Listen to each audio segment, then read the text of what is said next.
Alô amigos, mais um ADV Jus TV no ar. Já começo te agradecendo por me acompanhar sempre aqui na TV, nas redes sociais, Face, Instagram, LinkedIn, como sempre, ok? E como sempre também peço que você, por favor, se não for inscrito em nosso canal do YouTube, que o faça. É youtube.com/advjusnet o nosso endereço. E muito obrigado. Você vai ver no programa de hoje ADV Jus Notícia Jurídica. ADV especial com 2 participações. Vocabulário jurídico, marketing jurídico. ADV Jus, prestação de serviços. Pergunte ao ADV Jus. Salas de visitas do ADV Jus. E momento divino. É agora aqui no ADV Jus. Fique aqui.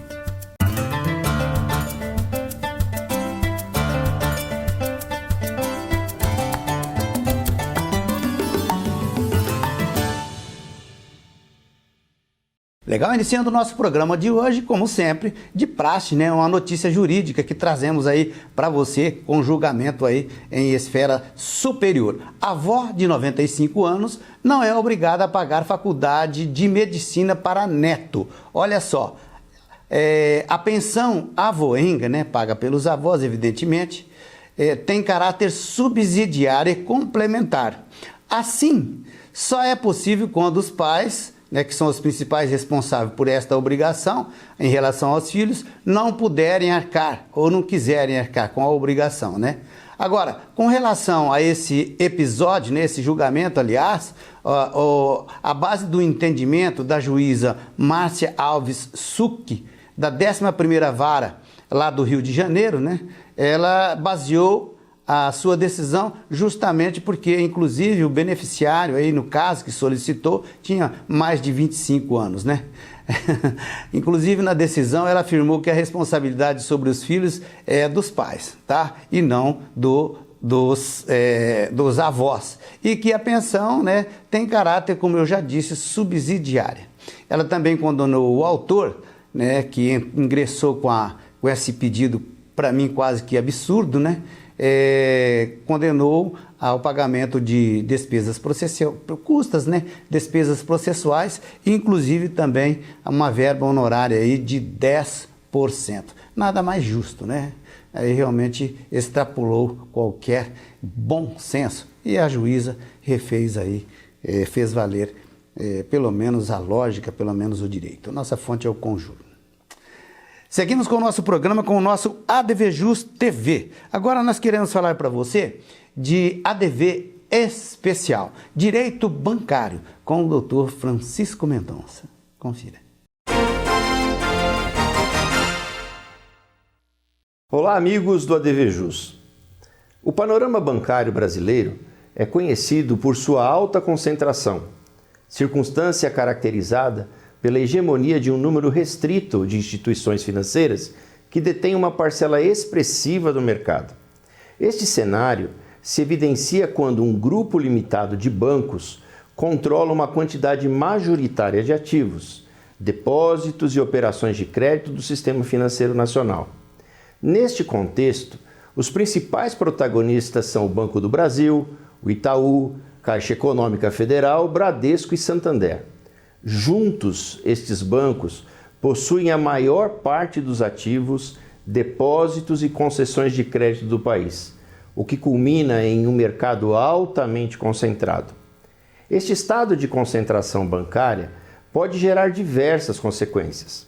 De um lado, a existência de instituições financeiras de grande porte e eficientes pode resultar na oferta de uma vasta gama de produtos e serviços financeiros, bem como proporcionar maior segurança aos depositantes.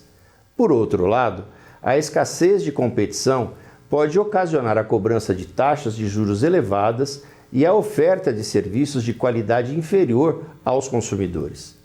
As taxas de juros praticadas no Brasil têm sido historicamente superiores em relação a grande parte dos países, um fenômeno muitas vezes atribuído à concentração bancária. Os bancos que exercem domínio de mercado detêm poder para determinar as taxas de juros mais altas nos empréstimos, o que pode encarecer o crédito para consumidores e empresas.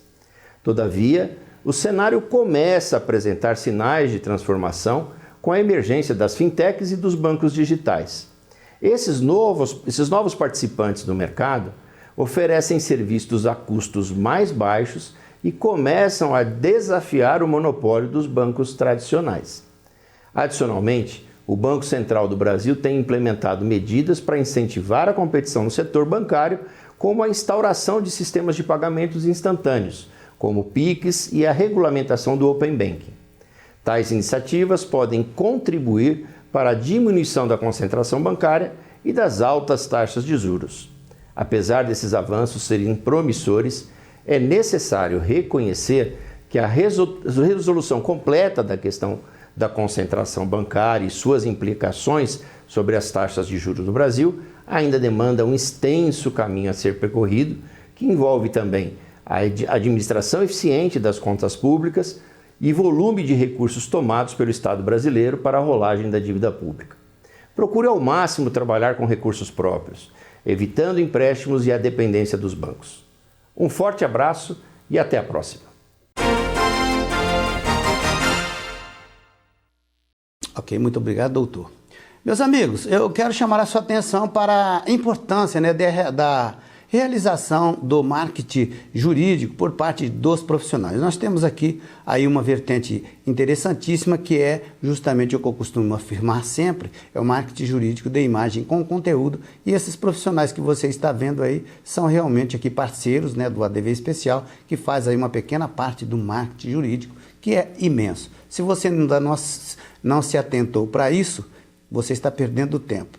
Inclusive, se você quer também aí um gerenciamento de redes sociais, né, desenvolvimento de websites, criação de anúncios e inclusive campanhas para Google e Facebook Ads, é só você entrar em contato aqui com a Top, ok? Estão aí as possibilidades para que você ingresse, né, nesse universo maravilhoso que é o marketing jurídico, e a Top, que é a detentora do ADV Jus, vai fazer tudo para você realmente galgar melhores caminhos. E boa sorte. Sequência do nosso programa. Meus amigos, agora nós chegamos aquele momentinho do desafio aqui em nosso programa, é o vocabulário jurídico, né? É isso aí. E a questão que separamos para você é esta aqui, ó. O que é e qual o alcance da lei de ordem pública? Se você sabe, é isso aí. É fácil, né? Mas realmente às vezes nos foge aí aquela resposta um pouco mais efetiva.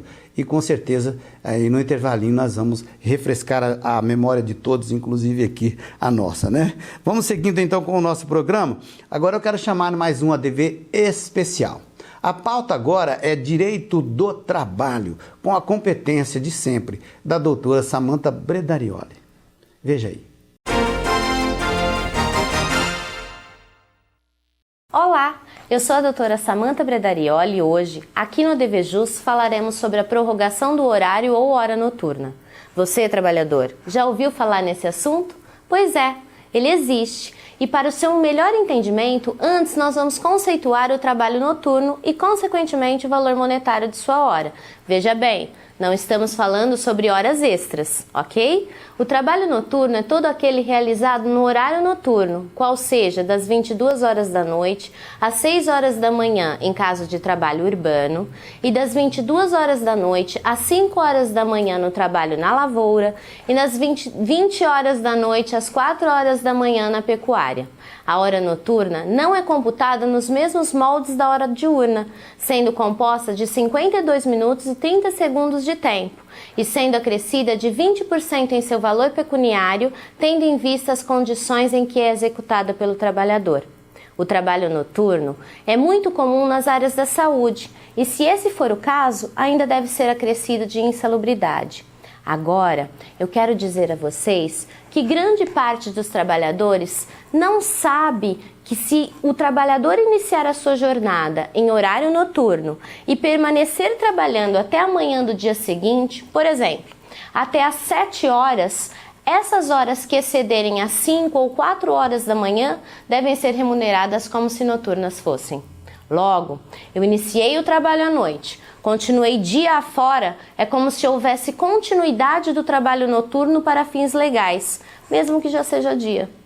Para que esse entendimento possuísse aplicabilidade, o Tribunal Superior do Trabalho editou a súmula 60 nesse sentido, que diz que é devido o pagamento do adicional quando a jornada é cumprida integralmente à noite e se prorroga para o dia. A esse fenômeno denominamos prorrogação do horário noturno. Qualquer dúvida, entre em contato com um profissional advogado de sua confiança e até mais. Ok, muito obrigado, doutora.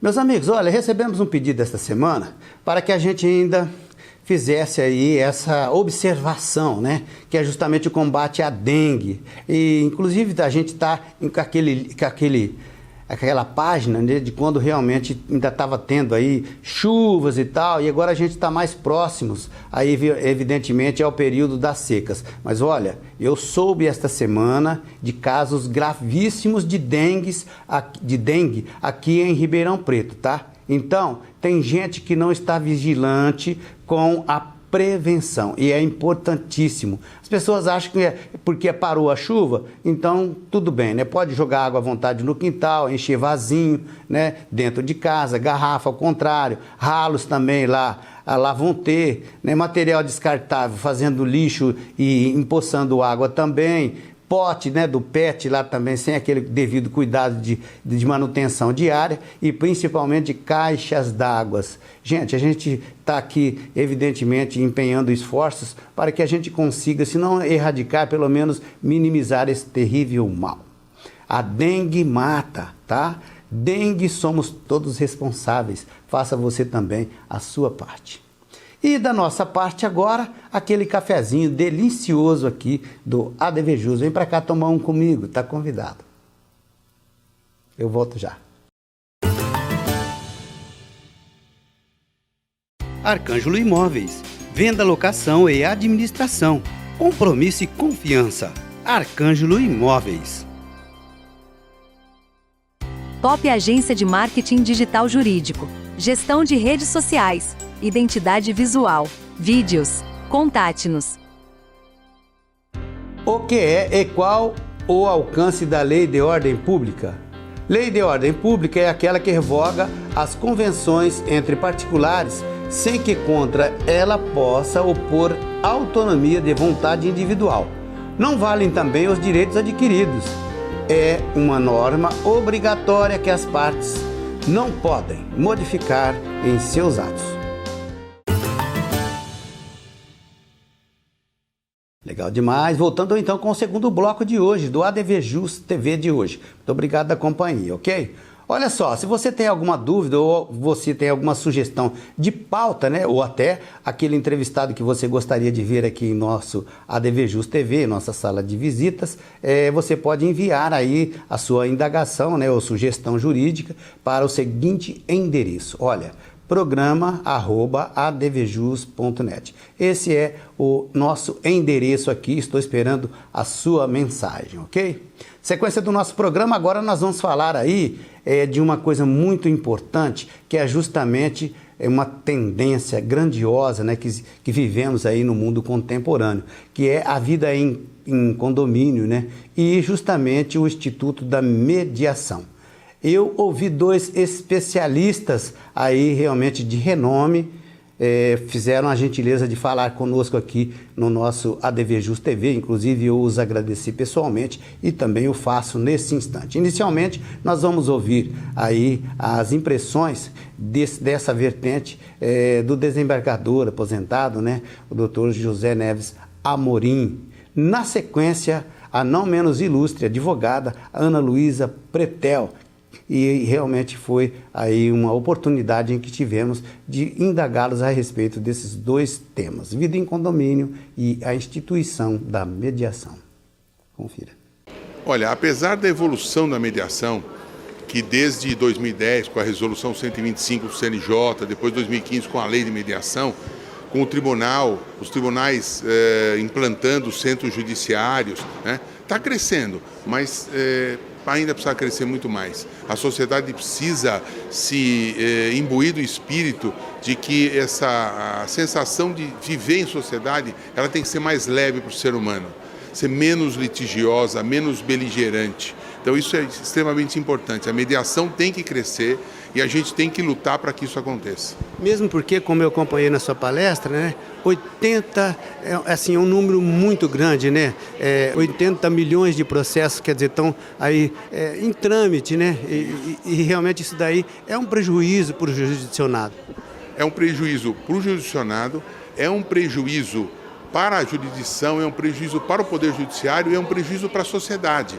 Porque tem um ingrediente que acrescenta aí, que as pessoas, muitas delas, não pensam nisso, que é justamente o fator da segurança jurídica. Quando uma empresa vem para o Brasil, ela quando vem investir no seu país, ela pergunta, bom, se eu tiver que resolver um problema aqui, como é que eu resolvo? Quanto tempo demora para eu resolver? Então, esse tipo de situação, ela agrega todos esses fatores e faz com que o seu próprio país saia perdendo, às vezes, de investidores que poderiam trazer dinheiro, trazer emprego, né? Então, essas coisas têm que ser muito bem pensadas. E a sociedade precisa estar imbuída de que ela não pode ser tão radical nas suas medidas judiciais. Tem que primeiro sentar para conversar. Agora, com tudo isso, nós precisamos preparar pessoas. Por isso que eu propus aqui, no Congresso, que a ANACOM, ela chame os síndicos, faça um evento para os síndicos, dizendo, olha, cabe mediação, use a mediação, vai auxiliar a sua sociedade, a sua comunidade. Eu sou presidente da Comissão Nacional de Mediação e Arbitragem e hoje eu tive a grata surpresa de até ter tido meu nome mencionado por quem falou em mediação condominial, que foi o Dr. Neves da Amorim. Mas realmente a gente levanta essa bandeira há 15 anos que eu falo sobre a mediação condominial, porque eu realmente acredito nisso e agora parece que os colegas estão acreditando também que é a melhor solução para a maioria dos conflitos existentes dentro do condomínio, né? A gente vê que é um assunto que ele ganha força, né? Porque justamente a gente vê aí o judiciário muito assoberbado e as pessoas precisam de resoluções rápidas, né? E eu vejo que a mediação é esse caminho. Você acha que ainda tem pessoas, colegas mesmo, que precisariam ainda ter uma consciência melhor nesse sentido? Não tenha dúvida. Houve muita resistência dos advogados no primeiro momento. Ainda tem alguns advogados resistentes à mediação, mas assim, todo mundo tem seu tempo, né? Então nós temos que respeitar o tempo deles, mas eu tenho fé. Eu tenho fé que eles logo vão realmente... colegas que eram absolutamente processualistas estão falando em mediação, então, né? Então assim, as pessoas realmente podem entender de uma forma diferente, né? Legal, muito obrigado a ambos. Meus amigos, agora chegou aqui pra gente, olha só, o que pode ser refletido sobre a vida em condomínio e também sobre direito condominial. Na verdade, isso aí são aí duas impressões que nós buscamos aqui pela nossa própria vontade, né? Vamos dizer assim, pela nossa própria curiosidade, aquela vontade de saber um pouquinho mais, com um dos mais renomados autores, né, palestrantes, o advogado Dr. Rodrigo Carpati, que esteve aqui em Ribeirão Preto por ocasião da realização do primeiro Congresso Nacional da Advocacia Condominial, né, a realização da FAAP, com o Dr. Márcio Espímpolo, com o Dr. Miguel Zain, e o Dr. Rodrigo Carpati nos deu essa impressão valiosíssima. Confira. Perfeito, com certeza é um caminho sem volta. O Instituto do Condomínio Edilício, ele é a forma mais saudável de crescimento da sociedade. Estima-se que existam hoje entre 300 a 500 mil condomínios e não dá para crescer dentro de uma sociedade sem que se passe por esse instituto. E com certeza de carona vem a advocacia condominial, que está apta para assessorar todos os conflitos que existem nessa seara e outros que vão surgindo ao longo dos tempos. Com toda certeza, doutor. Agora, o que o senhor pode falar? Esse assunto eu sei que é caro para o senhor, né? A responsabilidade civil do síndico. Então, a responsabilidade civil do síndico é algo que precisa ser muito bem estudada por todos os profissionais da área e principalmente pelos gestores condominiais, porque ser síndico imputa uma responsabilidade muito maior do que aquela que o síndico acredita que vai vivenciar quando ele é eleito numa assembleia. Então o síndico responde civil e criminalmente, e o síndico responde não só em questões inerentes à culpa, ou seja, pela negligência, imprudência e perícia, como também responde pessoalmente pelos atos cometidos, inclusive na seara criminal. Então isso pode ter uma implicação muito grave, em casos extremos levá-lo à prisão. Então o síndico tem que estar sempre antenado e os advogados prontos e aptos para orientar os seus clientes. Legal, muito obrigado, doutor. Agora uma prestaçãozinha de serviços aqui do nosso ADVJus TV. Olha, eu tenho um carinho especial pelas crianças e também pelos idosos. Hoje a gente quer falar um pouquinho aí do direito dos idosos. Apenas alguns, né? Evidentemente que temos elencado um rol nas leis, né? E na própria convivência que temos aí, evidentemente, trazemos da educação lá de casa, né, que devemos sim um respeito diferenciado aos idosos. Aqui está consignado o seguinte, olha lá, direito ao transporte público gratuito, né, isso aí está previsto lá no Estatuto do Idoso, no artigo 39, também um outro direito importantíssimo, 50% de desconto em eventos culturais, esportivos e de lazer. Ele também está no Estatuto do Idoso, só que aí no artigo 23. E também, olha, prioridade na tramitação de procedimentos judiciais. Já é a Lei 12.008, né, de 2009, artigo 1211-A. Aí já é um pouquinho diferente essa prioridade, infelizmente, né, com toda a vênia, com todo o respeito, a gente sabe muito bem que às vezes ela não é muito bem aplicada, né? Mas a gente tem pelo menos aí essa ressalva, que com certeza é um direito importantíssimo, uma conquista de todo idoso que a gente respeita e deseja boa sorte a todos. Sequência do nosso programa, agora nós vamos chamar aqui um trechinho da sala de visitas do ADVJus TV. O Dr. Alexandre Nutti, que é o presidente da 12ª subseção, esteve aqui conosco e nós ainda reservamos um trechinho, ficou faltando da entrevista dele do programa anterior. E é legal ver aí as impressões do Dr. Alexandre Nutti na sala de visitas do ADVJus TV. Confira. Doutor, agora uma questão assim, um pouco mais corriqueira, né? O que o senhor tem a dizer, né, com relação... existe uma reclamação latente, isso, né, isso é jurássico, né? Que é justamente a tal da morosidade processual, né? E tem alguns colegas que eles falam assim que o problema disso é a impessoalidade do processo eletrônico, né? Porque se você for pensar... Existem os prós e contras, né? Porque de primeiro você ia no balcão e você pedia o processo, talvez ficaria mais fácil você fazer uma petição ali na OAB e ir lá pegar um despacho. Escrevia à mão, né? E hoje é despacho, às vezes, enviado por e-mail e o pessoal acha que isso talvez pode complicar, demorar ainda mais. O que o senhor acha?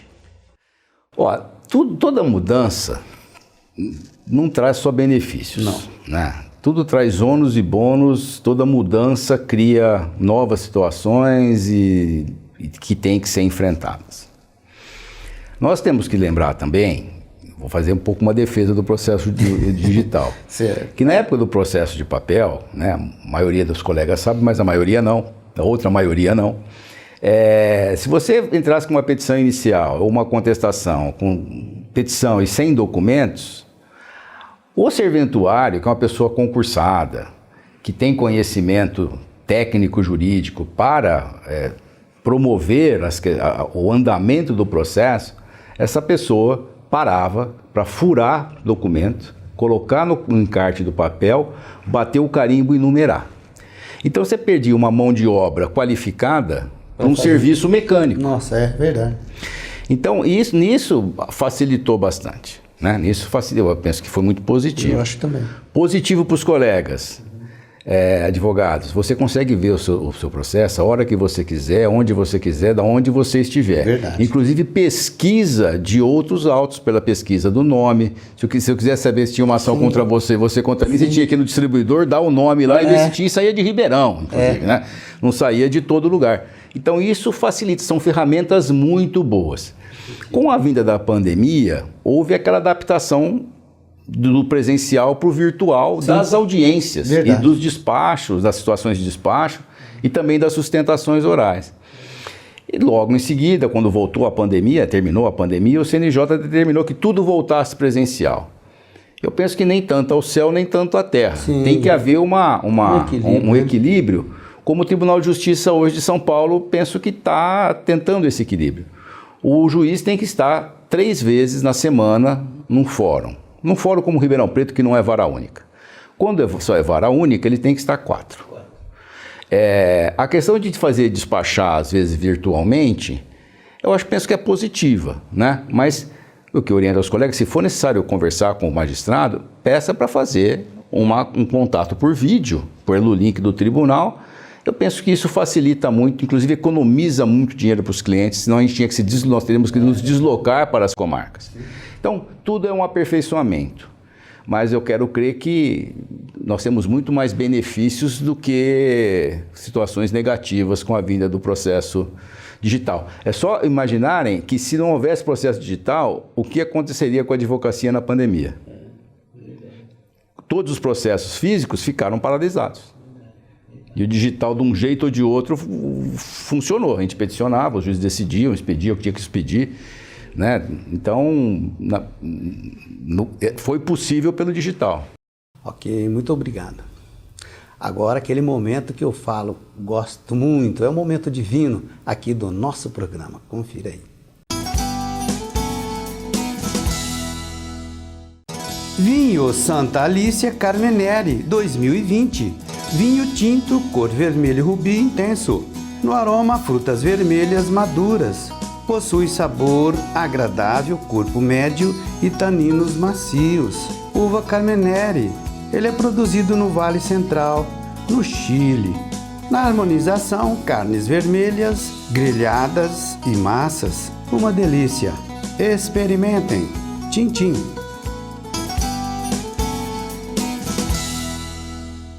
Legal demais. Finalzinho de mais um ADV Jus TV. Te agradeço imensamente por me acompanhar sempre, ok? Muito obrigado. ADV Jus, tô ligado. ADV especial. Vem pra cá fazer parte você também desse significativo rol de profissionais da advocacia. Fico por aqui, volto breve com um programa inédito, certeza. Forte abraço. Até lá.